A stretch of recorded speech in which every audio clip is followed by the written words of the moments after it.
La idea es, por ejemplo, si uno tiene un circuito de este tipo, como vimos en la clase pasada, tiene aquí una resistencia.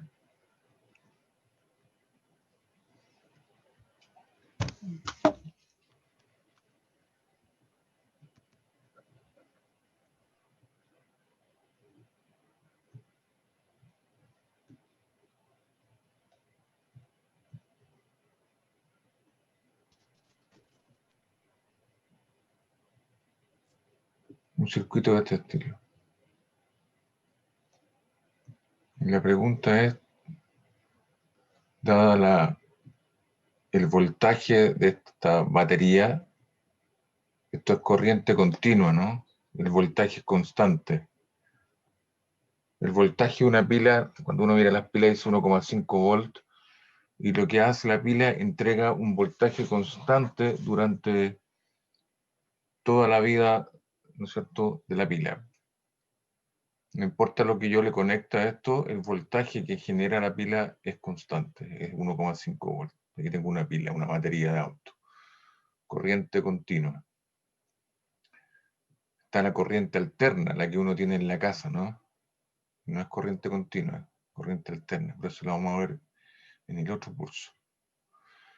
Y acá tengo una resistencia, digamos, de valor R1, R2, R3, R4 y R5. Algunos valores aquí.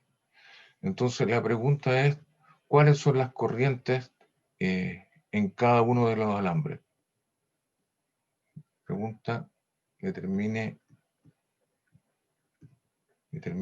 las corrientes, o que determine todas las corrientes del circuito.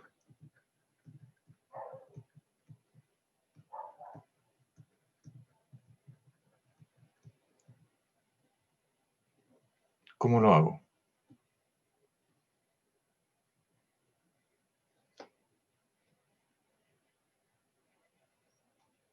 ¿Qué es lo que debería tratar de hacer primero que nada? A todo esto, esta clase va a ser más corta que lo usual porque tengo una reunión a las 11 de investigación, estoy obligado a estar presente, así que tengo que terminar 5 minutitos antes de las 11 para poder cambiarme a la reunión. Acuérdenme porque no se me vaya a olvidar después.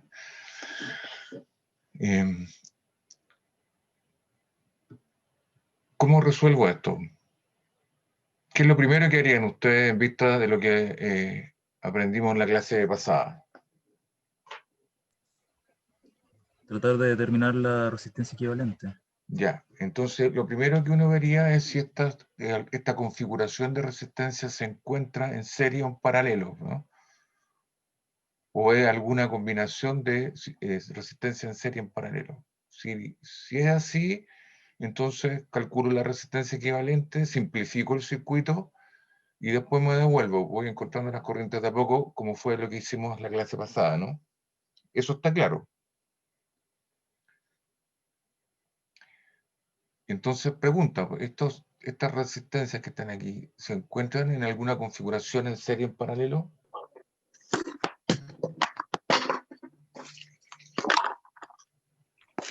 Ninguna.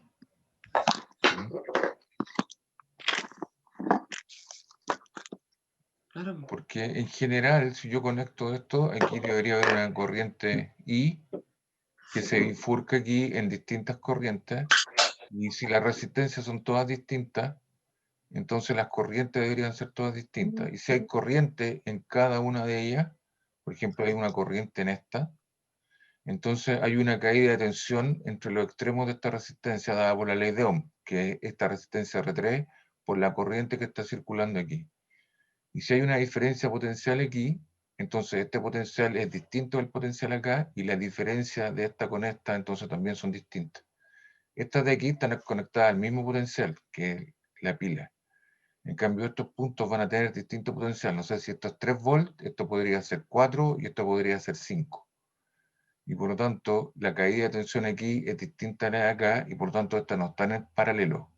Y tampoco están en serie, porque la corriente que circula por esta y esta no es la misma, en general. Entonces, esta configuración de aquí no es ni chicha ni limonada. Es una configuración de resistencia que no está ni en serie ni en paralelo. Y por lo tanto, no puedo calcular su resistencia equivalente de la manera que lo hicimos en la clase pasada. Entonces, ¿cómo me enfrento a un problema de este tipo? Entonces, lo que hay que hacer aquí es asignar, primero que nada, asignar direcciones de corriente. Vamos a poner aquí primero, o paso A, vamos a asignar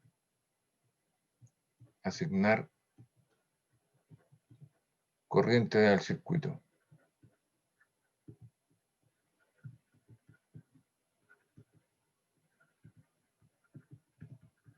Entonces, ¿qué es lo que significa esto? Significa que voy a, en principio, si este es el polo positivo, una carga positiva se debería repeler y debería moverse en esta dirección. Así que uno naturalmente espera que la corriente en este alambre, que le voy a llamar I, tenga esa dirección. Al mismo tiempo, esta corriente debe ser la misma corriente que viene en este alambre. El agua que entra por aquí se bifurca, después se une y la corriente en este otro extremo debería ser así y la carga positiva debería recorrer esto y llegar finalmente al polo negativo que la trae, ¿no? Así que la corriente en este alambre y en este alambre debería ser I, la misma. Recuerden que aquí no hay resistencia eléctrica, estos alambres son ideales, así que no tienen resistencia. La resistencia aparece aquí en estos símbolos. Y aquí se bifurca, esta corriente o esta agua que está aquí se bifurca y, no sé, a esta corriente le voy a llamar I1, a esta corriente que está acá le voy a llamar I2, y aquí, no sé, la corriente podría ir en esta dirección o la corriente podría venir en esta dirección dependiendo de los valores de esta resistencia. Como no lo sé, uno asigna una corriente nomás, no sé, pues supongamos que la corriente va para allá. Esa va a ser I3. Y aquí debería ser la corriente I4 y en esta que está acá debería tener una corriente I5. Asigné una corriente en cada alambre. Aquí hay un alambre, este es el mismo alambre esencialmente, y I1, I2, I4, I5, y la corriente I3, que como no estoy seguro qué es lo que está pasando aquí, si la corriente viene en esta dirección o en esa, yo la asigno de esta manera. Esto se parece a los problemas de mecánica, cuando uno tiene, por ejemplo, una mesa aquí, y tiene un bloque, y me ponen aquí una polea, me ponen otro bloque aquí, y no sé, pues esto es la masa M1, esta es la masa M2, y esta es la masa M3. Y uno quiere calcular la aceleración de este sistema. Ahora, como no me dan las masas explícitamente, entonces la verdad es que no sé si esto, si esta masa fuera más grande que esta, por ejemplo, el sistema debería caer en esta dirección. O si esta masa es mayor que esta, entonces el sistema debiera caer en esta dirección. Como no lo sé, puesto que las masas son arbitrarias, lo que hace uno es asignar una dirección de movimiento. Voy a suponer que todo el sistema, por ejemplo, se mueve en esa dirección. Y hacia la derecha, entonces la aceleración va a ser positiva. Y uno escribe todas las ecuaciones de Newton, suponiendo que hacia la derecha es positivo. Entonces, el peso aquí es positivo, la tensión aquí es negativa, hacia abajo es positivo, hacia arriba es negativo, esta tensión es positiva, esta tensión es negativa, esta tensión es positiva, el peso es negativo. Y escribe las ecuaciones y resuelve el sistema de ecuaciones. Y obtiene las aceleraciones de los bloques A1, A2 y A3. Y cuando uno reemplaza las masas, por ejemplo, si uno supone que esta masa, por ejemplo, es mayor que esta, los valores de las aceleraciones, cuando uno los reemplaza, le va a dar un signo menos. Y eso significa que la aceleración está en sentido contrario al que uno inicialmente supuso. Yo dije que para acá era positivo, y si esta masa es mayor, entonces la aceleración en realidad está en sentido contrario, es negativa. Esto es exactamente lo que va a pasar acá. Cuando yo asigno esta dirección de corriente, estoy de alguna manera suponiendo esto mismo, estoy asignando una dirección positiva al movimiento del sistema.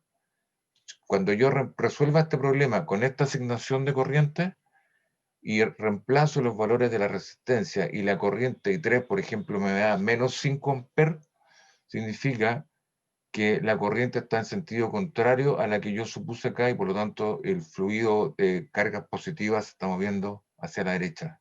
Es menos esta dirección, entonces está moviendo realmente, las cargas positivas se mueven de izquierda a derecha. ¿Está claro la idea de esto?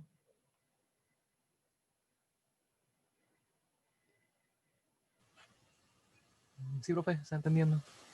Entonces, lo primero que uno hace es asignar las corrientes. Y uno dice, ¿para dónde van? Si ustedes quieren, si no les gusta esta asignación, podrían poner todas las corrientes en sentido contrario. Cambiar esta para acá, dejar esta igual, cambiar esta para el otro lado, no sé, como quieran. Es a gusto del consumidor cómo asignan las direcciones de las corrientes. Ahora uno naturalmente espera que si esto fluido entra por aquí, se bifurque en esta dirección hacia abajo, naturalmente. Acá tengo la duda, ¿no es cierto? No me queda claro porque va a depender de los valores relativos de la resistencia arriba o abajo.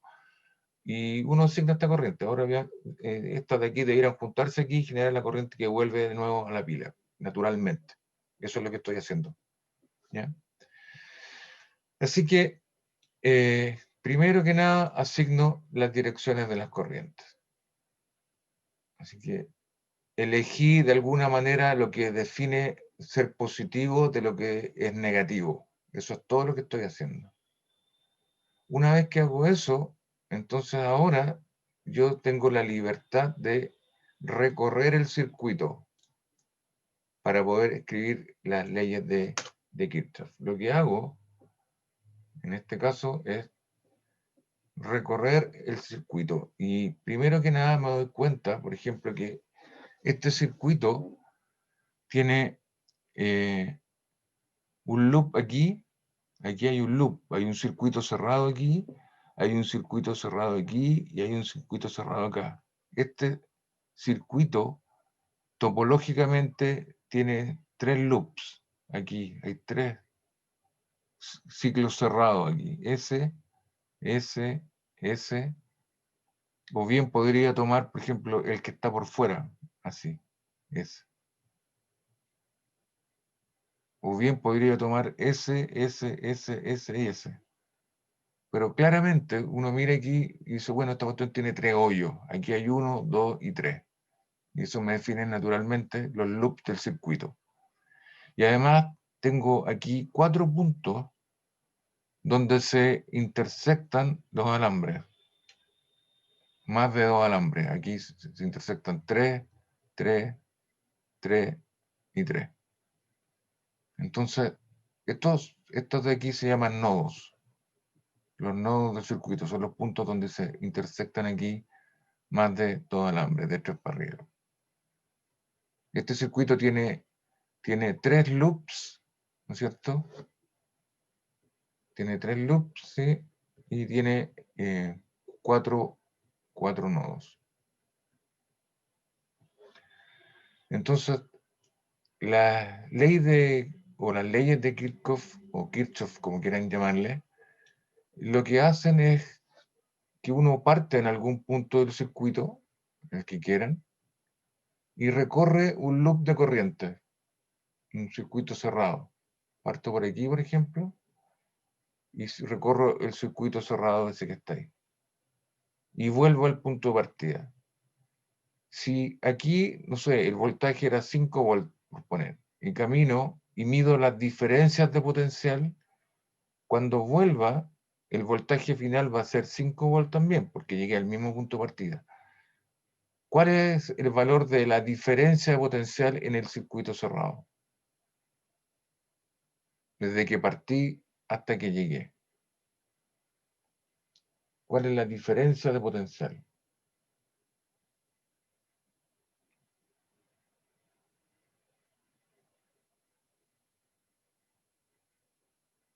Si parto en 5 volts, el potencial inicial es 5 volts.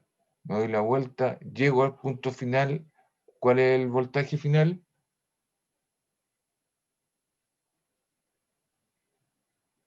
Los mismos 5 voltios. Los 5 volts. ¿Cuánto vale la diferencia de potencial en el camino?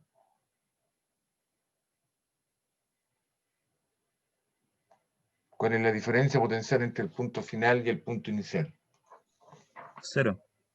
0. Entonces las leyes de Kirchhoff son una tautología, porque claramente si parto de este punto y llego al mismo, las diferencias de potencial son 0. Es decir, la suma de las caídas de tensión o de las diferencias de potencial a lo largo del circuito tienen que sumar 0, puesto que partí y llegué al mismo punto. Así que cada vez que tome un loop cerrado en un circuito, la suma de las caídas de tensión tiene que ser 0. Entonces, la primera ley de Kirchhoff dice que la suma de las diferencias de potencial en un loop tiene que ser igual a 0. Cada vez que recorran un loop y midan diferencias de potencial. Si parto aquí y llego acá, la diferencia potencial en este extremo, este alambre no tiene resistencia, así que el potencial no cambia, así que aquí también son 5 volts. La diferencia potencial en este recorrido es 0. Cuando me muevo por aquí, aquí pasó una resistencia, aquí hay un R por I, de acuerdo a la ley de Ohm. Aquí cambió el potencial. Aquí debería bajar el potencial. Este punto debería tener un potencial menor que este. Aquí hay una caída de tensión. Después paso por la otra resistencia, el potencial vuelve a bajar. Este punto está a un potencial menor que este, y este está a un potencial menor que este que está aquí. Y aquí llegó a este punto, y ese punto que está acá tienen el mismo potencial, puesto que este alambre no tiene resistencia eléctrica. La diferencia potencial en este alambre de aquí es 0. Y ahora paso por la batería, y la caída de tensión, la final menos la inicial, es positiva. El valor de acá es un valor de voltaje positivo, menos 1 negativo. La caída de tensión en una batería aquí es positiva. La suma de las caídas de tensión de este pedazo, de este y de la batería, tiene que sumar 0 de acuerdo a esto que está acá, que es una tautología. Esto es lo mismo que escribir 0 igual a 0. ¿Se dan cuenta, no? Lo importante es que aquí la caída de tensión es negativa, aquí la caída de tensión es negativa, puesto que estoy recorriendo la resistencia en la dirección de la corriente, como dijimos en la clase anterior, y aquí la caída de tensión es positiva. Este más tiene que restarse con estos menos, y la suma de este más con estos menos que están aquí, en términos de potencial eléctrico, tiene que dar 0. Y eso lo tengo que hacer para cada loop independiente de mi circuito. Esto se replica para cada loop independiente. Como este circuito tiene 3 loops, tiene este, y tiene este, entonces tengo que escribir la ley de Kirchhoff en este pedacito que está aquí. Tengo que escribir una ley de Kirchhoff para este pedacito que está acá, que es el segundo loop, y tengo que escribir una ley de Kirchhoff para el pedacito que está acá, que es el tercer loop. ¿Se dan cuenta? Y con eso voy a tener 3 ecuaciones que involucran las corrientes. Una para esta, una para esta y una para esta. Así que tengo 3 ecuaciones. ¿Cuántas incógnitas tengo aquí? Se supone que las resistencias me las dieron. Me dieron una tablita, mire, la resistencia vale 1 ohm, la de 2 vale 2 ohm, etc. La de 3 ohm, por ejemplo. Y me dan el voltaje de la pila eran 10 volts. Y lo que necesito determinar entonces son las corrientes. De hecho, ¿cuántas corrientes tengo? Tengo la I, tengo la I1, la I2, I3, hasta I5, ¿no? De hecho, ¿cuántas incógnitas tengo? Tengo 6 incógnitas, ¿no? Esta es la I. No, esta no es, esta es la I. Tengo estas 5 que están aquí, más la I que está acá. Tengo 6 incógnitas en total. Si tengo 6 incógnitas ¿Cuántas ecuaciones necesito? 6. 6. ¿Cuántas estoy obteniendo aplicando esta ley de Kirchhoff? La primera, por este circuito. 3. 3. 3. Entonces, ¿cuántas ecuaciones me faltan? 3 más. 3 más. ¿De dónde las saco?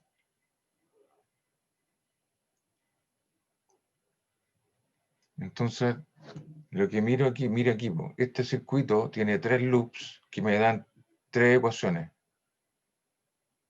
Estos están volt, porque son la suma de los voltajes en cada uno de los 3 loops. Así que aquí tengo 3 ecuaciones. Pero también tengo 4 nodos.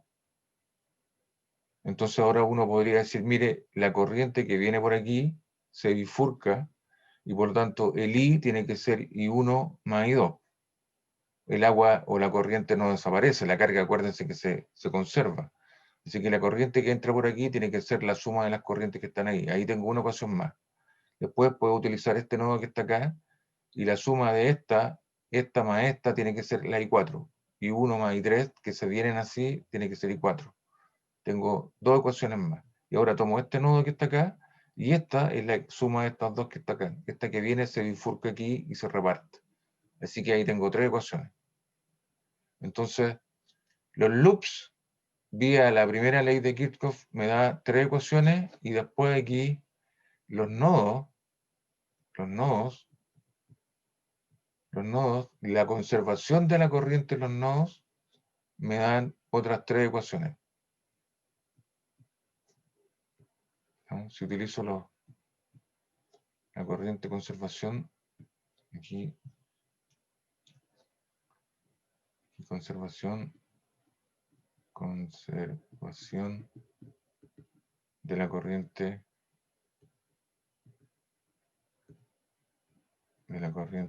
en los nodos.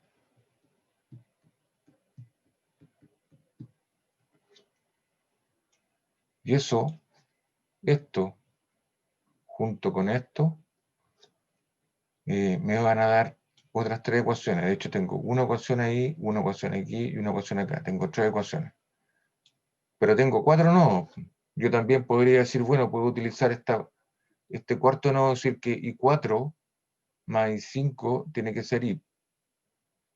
Pero esa ecuación que queda, ustedes pueden demostrar que esa de ahí, esta más esta igual a esta, es una combinación lineal de las 3 primeras. Porque la primera ya tenía información sobre I, y estas dos de acá tienen información sobre I4 y 5. Si ustedes suman estas ecuaciones, pueden darse cuenta que esta es una combinación lineal de las 3 interiores. Es decir, de los 4 nodos que había en su circuito, de estos solamente hay 3 nodos independientes. Siempre. El cuarto nodo no entrega información nueva, es una combinación de la información anterior. Así que si tienen un circuito con n nodos, en realidad solamente hay n-1 nodo independiente. El último no lo utilizo porque el último va a ser una combinación de la información de los nodos anteriores. Entonces, tengo 3 loops, por lo tanto tengo 3 ecuaciones que me dan esta ley de Kirchhoff, y después tengo la conservación de la corriente en los n-1 nodos, y esto me da, en este caso me da 3 ecuaciones. Así que aquí tengo 3 ecuaciones para este circuito, y aquí tengo 3 ecuaciones más que involucran las corrientes. En total tengo 6 ecuaciones. ¿Para cuántas incógnitas? 6 incógnitas. Y el problema está listo en ese sentido. Entonces, escribamos las ecuaciones. Entonces, voy a escribir las primeras, las leyes de Kirchhoff, y me voy a parar aquí y voy a caminar. Acá no hay diferencia potencial. Cuando recorro aquí esta resistencia, estoy caminando en la dirección de la corriente eléctrica. Ojo, yo decidí caminar hacia abajo. Yo podría recorrer el circuito hacia arriba también, y podría pasar esta resistencia en esta dirección. Cuando camine en dirección contraria a la corriente, la caída de tensión es positiva. que fue la discusión que tuvimos la clase pasada. Pero yo aquí voy a caminar a favor de la corriente, así que me voy a mover aquí hacia abajo. Así que empiezo por aquí, llego a este punto, acá no hay caída de tensión, 0, paso por la resistencia, entonces aquí aparece una caída de tensión que debe ser negativa, puesto que el voltaje, acá estoy más cerca del polo positivo, el voltaje debe aumentar. Aquí me alejo del polo positivo, el voltaje debe disminuir. Así que la caída de tensión es negativa. De hecho, el valor de la caída de tensión aquí es menos R1 por I1. Así que voy a escribir aquí. La primera caída de tensión es menos R1 por I1. Ahí está el primer término. Esta es la caída de tensión en esta resistencia. Ahora camino por esta que está acá y vuelve a caer la diferencia potencial y esta vez será menos R4 por I4 porque estoy a favor, estoy caminando en el sentido de la corriente. La caída de tensión es negativa. Menos R4 por I4. Menos R4 por I4. Esa es la suma de las caídas de tensión entre ese punto y ese punto. Recorro este otro pedazo de alambre, acá este no tiene resistencia, así que no hay caída de tensión, y ahora paso por la batería. Pero por la batería voy de menos a más. El voltaje final es positivo, el voltaje inicial es negativo, y por lo tanto la diferencia es más, menos, menos. Y todo esto tiene que tener un signo más, entonces. De hecho, la caída de tensión tiene que ser más de 0. Así que acá ahora le sumo más de 0 y vuelvo al punto inicial, que es el punto de partida. Y llegué acá. Y cuando llego acá, entonces la suma de todas las caídas de tensión tiene que ser 0, puesto que la diferencia, cuando llego ahí, 5 volt menos 5 volt es 0, que es esta ley que está acá. Así que todo esto tiene que ser 0.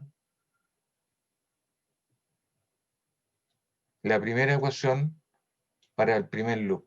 Utilicé el primer loop, que es este que está acá. Ahora me paro en este punto y voy a recorrer el segundo loop que está aquí. Y me voy a caminar en esa dirección, así, y después voy a subir. Entonces, esto era R2, ¿no?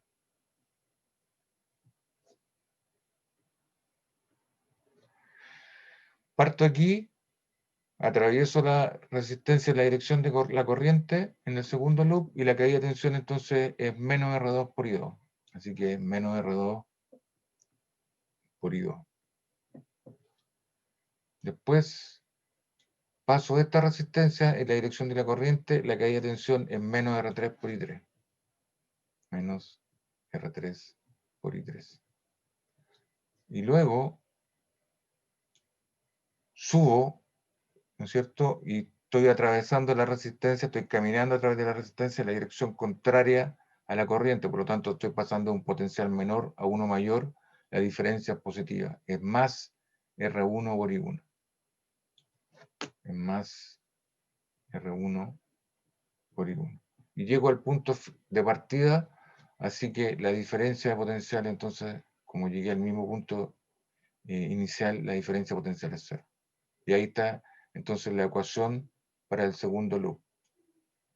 Y lo mismo voy a hacer acá ahora. Aquí, no sé, voy a partir de este punto y voy a caminar así, así y así. Entonces camino hacia la derecha, la resistencia R3 la estoy recorriendo en sentido contrario a la corriente, así que la caída de tensión es positiva, voy para allá. La caída de tensión es más R3 por I3, que copio aquí. Más R3 por I3. Después bajo y recorro la resistencia R5 en la dirección de la corriente, la caída de tensión es negativa, es menos R5 por I5. Menos R5 por I5. Y después paso esta que está acá en sentido contrario a la corriente, la caída de tensión es positiva, voy de un potencial menor a uno mayor. La caída de tensión es más R4 por I4. Más R4 por I4. Igual a 0. Y ahí están entonces la suma de las caídas de tensión en cada loop igual a 0, que es una tautología, que me di vuelta de carnero. Y ahora tengo listo esta parte que está aquí. Cumplí con mis 3 loops de corriente o mis 3 loops independientes del circuito, debido a la topología de esta cuestión. Y ahora voy a aplicar la ecuación para los nodos. Entonces me paro, no sé, pues el nodo A, el nodo B y el nodo C. Cuando estoy en el nodo A, entonces la corriente que viene por aquí se bifurca en estas dos, así que el I tiene que ser I1 más I2. Entonces escribo aquí I tiene que ser igual a I1 más I2. Primer nodo, nodo A. Luego, en el nodo B, esa más esa tiene que ser I4. I4 tiene que ser I1 más I3. I4 tiene que ser I1 más I3.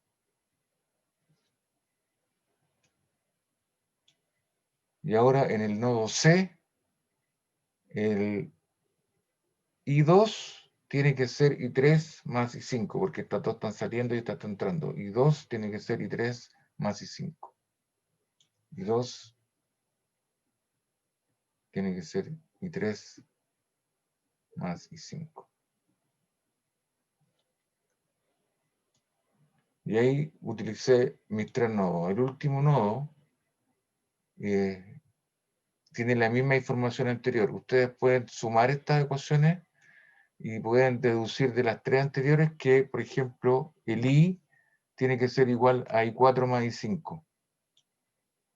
El I tiene que ser igual a I4 más I5. Por ejemplo, si ustedes de estas dos ecuaciones, ¿qué pueden hacer aquí? Si restan estas dos ecuaciones, ¿qué les queda? Esa menos esa, I4 menos I2. Cuando las reste, esta menos esta, el resto de esta de aquí se va en eso y queda I1 menos I5, ¿no? ¿Y el resto? 1 menos I5. Y ahora esta la pasan para allá, el I2 lo pasan para allá y el I5 lo pasan para acá. Es decir, I4 más I5 es lo mismo que I1 más I2. De estas dos ecuaciones deducen esto, de esto implica esto, pero I1 más I2 es lo mismo que I, así que esto es lo mismo que I. Y por lo tanto el I es I4 más I5, que es la misma información que obtendrían si aplicaran la ecuación para el nodo final, que el I4 más el I4 más el I5 es lo mismo que I. Pero esa la saqué a partir de los 3 primeros nodos, ¿se dan cuenta, no? Que es esta ecuación que está aquí. Entonces, me bastan solo los n-1 nodos para obtener toda la información. El último es combinación lineal de la información que está en los n-1 nodos anteriores. Y ahora lo que tengo aquí es un sistema de 6 ecuaciones para un sistema lineal de ecuaciones. Un sistema lineal de 6 ecuaciones. De 6 ecuaciones para 6 incógnitas, que son las corrientes. ¿Se dan cuenta? Y ahora lo resuelvo, porque se supone que me dieron los R1, los R2, R3, las conozco, y me dieron el voltaje de la pila que es 10 volts. Conozco todo menos los valores de las corrientes. Y esto es un sistema de 6 por 6. Y lo resuelvo nomás, como se resuelve el sistema de ecuaciones. Y resolví el problema, esencialmente. Puedo despejar, empezar a reemplazar. Estas de aquí, por ejemplo, me permiten despejar I, I4, I2 en función de I1, I2, I3, I5. Entonces, estas de aquí las puedo reemplazar en las ecuaciones que están acá y me queda un sistema de 3x3 que va a depender de las corrientes I1, de I3 y de I5. Y resuelvo ahora el sistema de ecuaciones de 3x3 más chiquitito. Simplemente reemplazando estas acá. Y paso de un sistema de 6x6 a uno de 3x3. Y resuelvo un sistema de 3x3 por la regla de Cramer, ¿no? Cuando uno tiene un sistema de ecuaciones. ¿Se acuerdan de eso, no?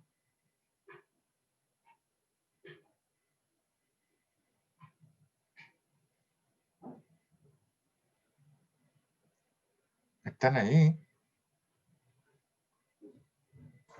Sí, profe, estamos.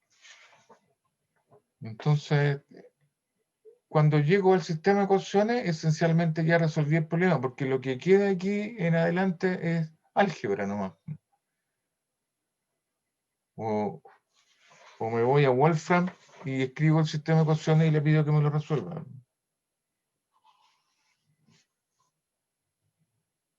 Por ejemplo, la página de Wolfram permite resolver estos sistemas de ecuaciones. O si tengo una calculadora más o menos potente, también.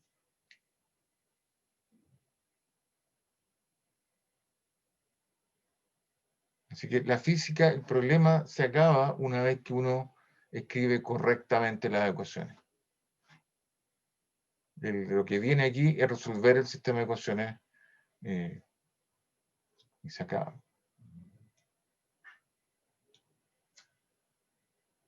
Yo supongo que saben resolver sistemas de 3, 4, 5 ecuaciones lineales. O al menos 3 ecuaciones, ¿no? Sí, profe.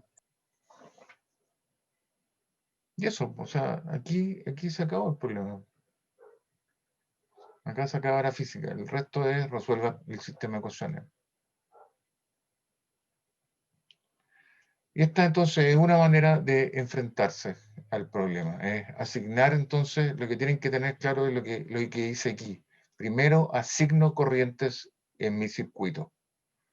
Una vez que asigno las corrientes, entonces yo puedo recorrer el sistema, el circuito, en una dirección o en sentido antihorario, como quieran, y aplico las leyes de Kirchhoff, esta que está aquí, que es una tautología, ¿no es cierto?, que es la suma de las caídas de tensión en cada loop del circuito tiene que ser 0, y luego miro, cuento los nodos y aplico la conservación de la corriente eléctrica o de la carga, como quieran llamarle, en n-1 nodo, porque el último siempre va a ser dependiente de los anteriores.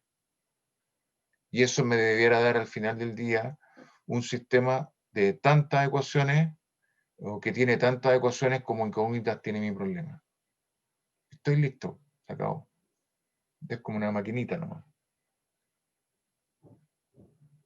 Y con eso, resolviendo el sistema de ecuaciones, dada la información de la resistencia y los voltajes que aparecen en mi circuito, puedo encontrar todas las corrientes. Ahora, otra manera, esto es lo que se llama el método, aquí asigno una corriente a cada alambre, ¿se fijan o no? Cada alambre tiene una corriente distinta. Pero hay otra manera de hacer esto, que permite simplificar el sistema un poco. La verdad es que no sé qué tanto en mirar esto de nuevo y poner aquí.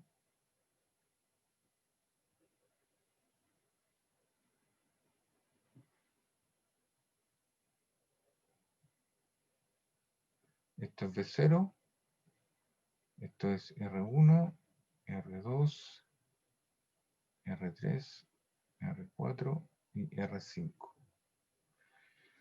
Y lo que voy a hacer aquí es que en cada loop voy a asignar una corriente. Yo asigné anteriormente una corriente a cada alambre. Entonces voy a mirar este circuito y digo, este tiene un loop, tiene 2 loops, tiene 3 loops. Y voy a asignar una corriente en este loop. Voy a pensar que por aquí está fluyendo agua. Y por el agua que está fluyendo en este circuito de aquí, le voy a llamar I1. Al agua o I, para que tenga la misma, el agua que está fluyendo por esta rama que está aquí es I.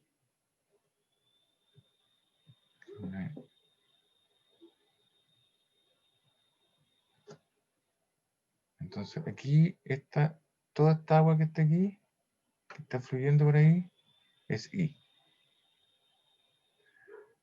Esto es R1. Ahora voy a decir que por acá está circulando una cantidad, un flujo de agua distinto, que le voy a llamar I1, que está haciendo esto.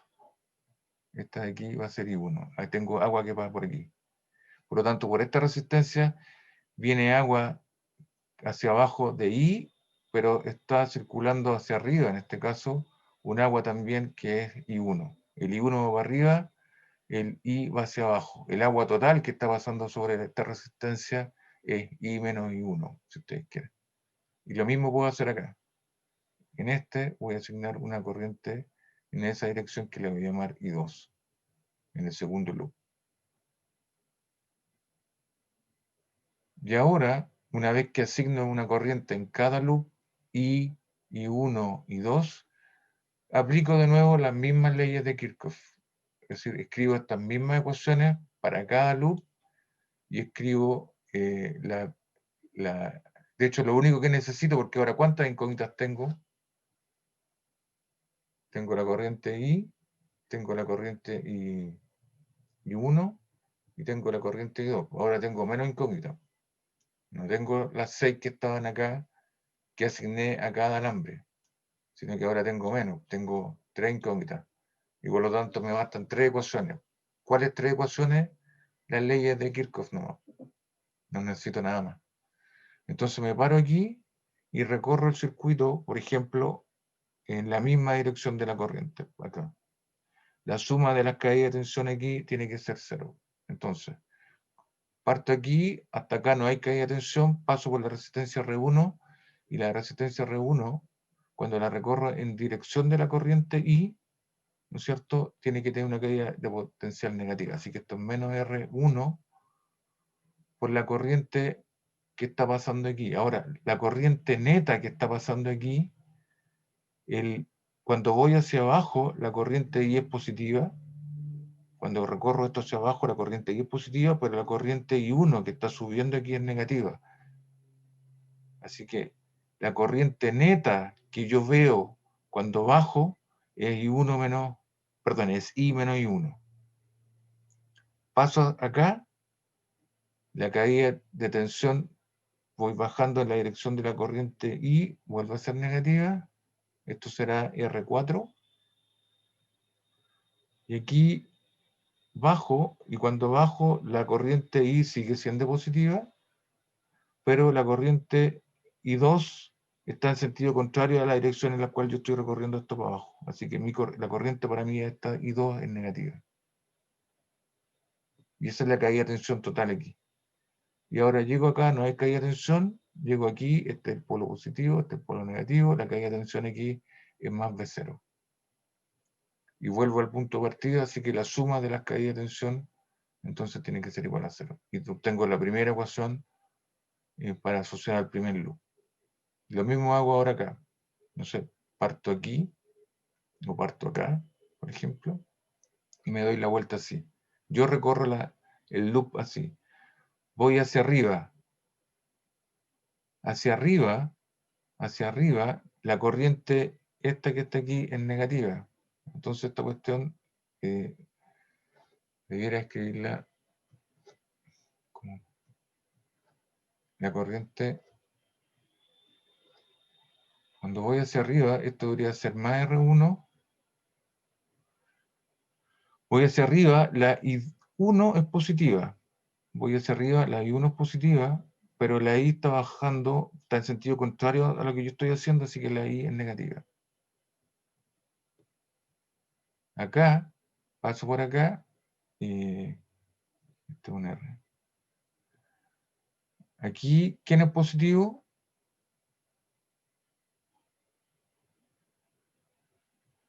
Esta corriente es I3 nomás, ¿no?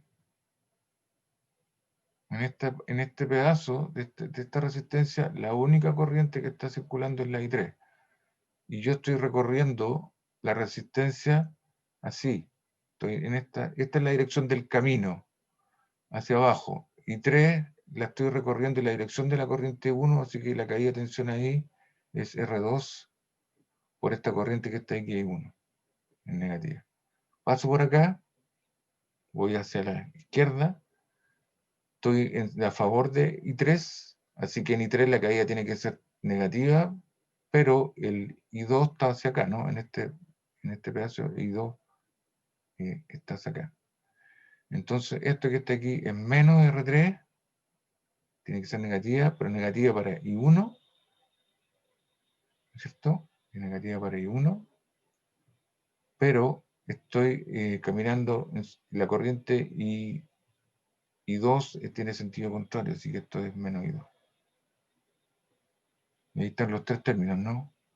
Esta tiene una resistencia R1, esta Profe, tiene una... ¿Ah? la resistencia R1 debería ser I1 menos I, ¿cierto? ¿Verdad? Le puse 2. El segundo es un I, no es un I1.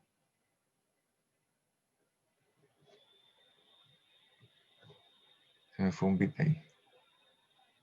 Ahí sí. Porque aquí estoy subiendo, ¿no?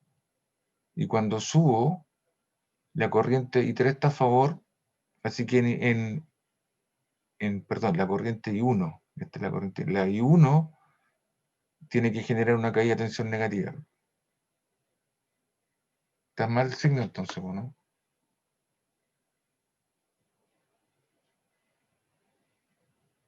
Este es un menos entonces. Porque aquí estoy subiendo a partir de aquí.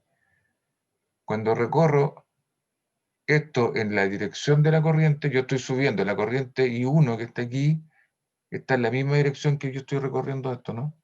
Yo voy para allá, la corriente I3 va para allá, la corriente I1. I1 debería tener signo negativo. Así esto es un menos, no un R1 menos. Esta es menos R1 por I1. ¿Sí? I1 está subiendo y yo también estoy subiendo. Yo estoy recorriendo la resistencia en la dirección de la corriente 1 y la caída de tensión tiene que ser negativa. En cambio, cuando recorro la resistencia R1, la corriente I está en sentido contrario. Entonces, la con I, cuando recorro esta resistencia, tiene que tener una caída potencial positiva. Lo único, acuérdense, para que no se mareen, cuando uno recorre una resistencia en la dirección de la corriente, la caída de tensión es negativa. Aquí, cuando subo, el I1 está paralelo a mi dirección. Aquí estoy recorriendo la resistencia en la misma dirección de la corriente I1, así que la caída de tensión tiene que ser negativa. Con eso me da un término negativo. Y en la misma resistencia, cuando subo, la corriente I ahora tiene una dirección hacia abajo, está contraria, por lo tanto tiene el signo cambiado que es más, y menos con menos da más, está perfecto eso. Aquí yo bajo y la corriente I1 también baja, así que tiene que ser negativa. Aquí la I1, que esta corriente está a favor de mi dirección, esto es paralelo, así que con la I1 debería tener un signo negativo con la R3. La I1 tiene un signo negativo con la R3 y la I2, que está en sentido contrario, tiene que tener un signo positivo, menos con menos da más, así que está bien. Y como llegué acá, entonces la suma de las caídas de tensión tiene que ser 0. Y finalmente me queda el loop de aquí abajo. Parto aquí y luego recorro así. Entonces, acá tiene que tener un R3 y caminé hacia la derecha. La corriente I2 está en la misma dirección, así que esa debería ser negativa. Esa es negativa. Y la corriente I1 está en dirección contraria, así que esa debería ser positiva. Que es la corriente neta que está circulando en esta, que es I2 menos I1. Yo estoy caminando para allá, el I1 está en sentido contrario, así que es más. Menos con menos da más. Aquí abajo en R5, la corriente I2 está paralela a mi dirección en la cual recorro la resistencia, así que la caída de tensión es negativa. Y R5 por I2. Y finalmente cuando subo aquí, esto es R4, y cuando subo, yo estoy subiendo, ¿no? Subo. Entonces la I2 tiene que ser negativa. Voy a poner un menos aquí. Y esta es la I2, tiene que ser negativa, pero la I1 que se opone tiene que ser positiva. La I que se opone que va por aquí tiene que ser negativa. Para que me dé un más, menos con menos, nada más. Ahora, la gracia que tiene esto es que tiene menos incógnita porque me da un sistema de 3×3. Pero típicamente uno cuando escribe aquí se confunda con los signos y lo más probable es que ponga un signo cambiado. Entonces, esto me entrega menos ecuaciones a primera vista, pero típicamente uno se equivoca con los signos de estas cuestiones y no se da ni cuenta.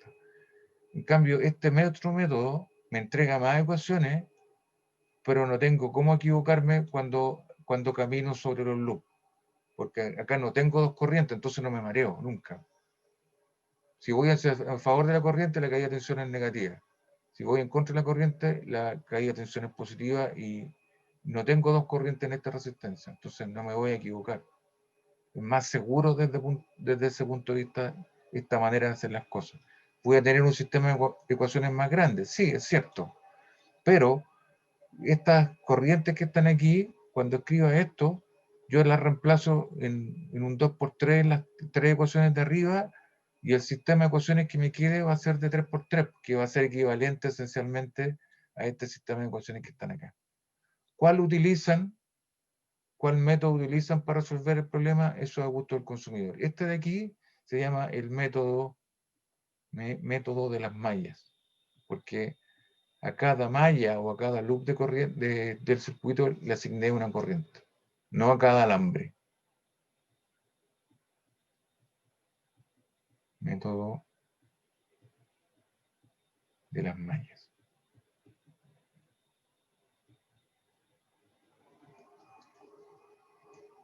Método. Entonces, entrega un sistema de ecuaciones más chiquitito, ¿cierto?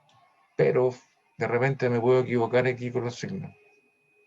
Lo que tienen que tener claro es que cuando recorran una resistencia, si la corriente está en sentido contrario, la diferencia potencial tiene que ser más, y si están a favor de la corriente, la caída de tensión tiene que ser negativa, para verificar si los signos relativos de estas cosas están bien o están mal. Pero este sistema que está aquí es completamente equivalente al sistema que uno toma estas tres corrientes aquí, ¡pah!, y las reemplaza arriba. Y me quedo con un sistema de 3×3, que es la misma cosa. ¿Cuál eligen? No sé, cada uno sabe qué más le gusta, ¿no? Tienen estas dos maneras de... no sé, este es el método de los... ¿Cómo le llamo esto? Método 1, ¿no? Asigno a cada alambre una corriente. Acá asigno a cada malla una corriente. De eso. Y estos dos métodos entonces les permiten obtener un sistema de ecuaciones para sus incógnitas, que son las corrientes del sistema, porque las resistencias se las van a dar. Y me quedan 7 minutos antes de terminar esto, que tiene que ver con potencia. Potencia. Ustedes saben que trabajo, ¿no es cierto?, es lo mismo que la integral de la fuerza por el desplazamiento, ¿no? O la diferencial de trabajo es lo mismo que F.dl. ¿Sí?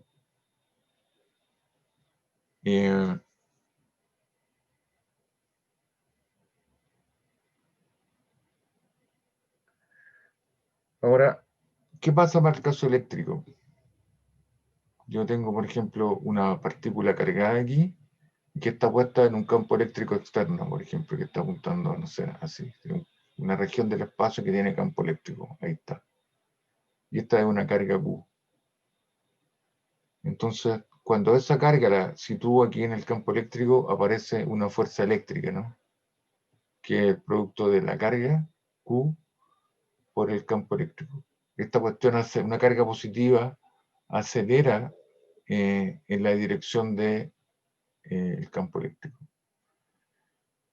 Y ahora esa F, ¿no es cierto?, debería generar, usar esta fuerza que está ahí y hacer trabajo. De hecho, lo voy a poner aquí, así nomás, lo voy a reemplazar directamente ahí arriba en el trabajo completo. Estos son los joules.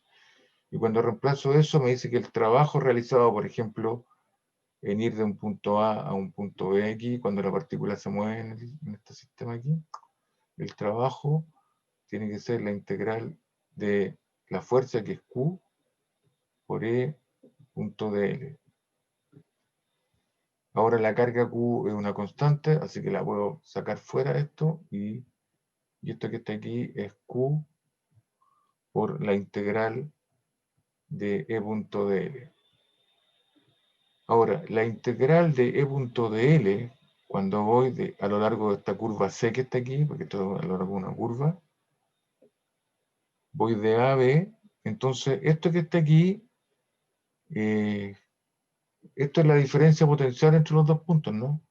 Acuérdense que el campo eléctrico era el gradiente con signo menos del potencial eléctrico. Entonces, la integral de esto es simplemente la diferencia potencial. Esto es Q por el potencial en el punto B menos el potencial en el punto A, y había un signo menos que tiene que ver con este menos cuando uno hace la integral. Así que esto me queda rojo un menos aquí, en términos de signo del trabajo. Y si yo fijo los extremos de la curva,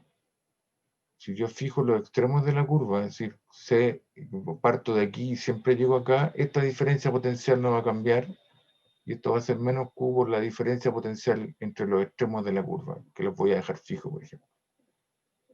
Y el trabajo entonces viene dado por la carga Q multiplicado por la diferencia potencial en volt entre el punto final y el punto inicial.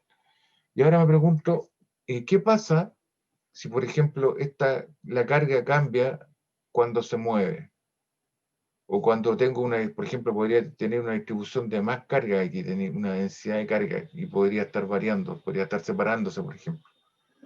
Entonces, lo que me pregunto es cuál es la tasa de cambio del trabajo o la energía, porque esto es la energía. Entonces, si el voltaje permanece constante, el campo eléctrico no va a cambiar, la diferencia potencial va a ser constante, entonces esta cuestión es simplemente de Q de T por delta V. Aquí aparece un signo menos. Y de omega de T, omega, el trabajo, ¿no es cierto? Estos trabajos se miden en joules. Esta cantidad que está aquí, de omega a de T, es la tasa de cambio del trabajo por unidad de tiempo. Son los joules por unidad, por cada segundo. De omega de T se llama la potencia. Es la tasa de cambio de la energía en función del tiempo, la potencia.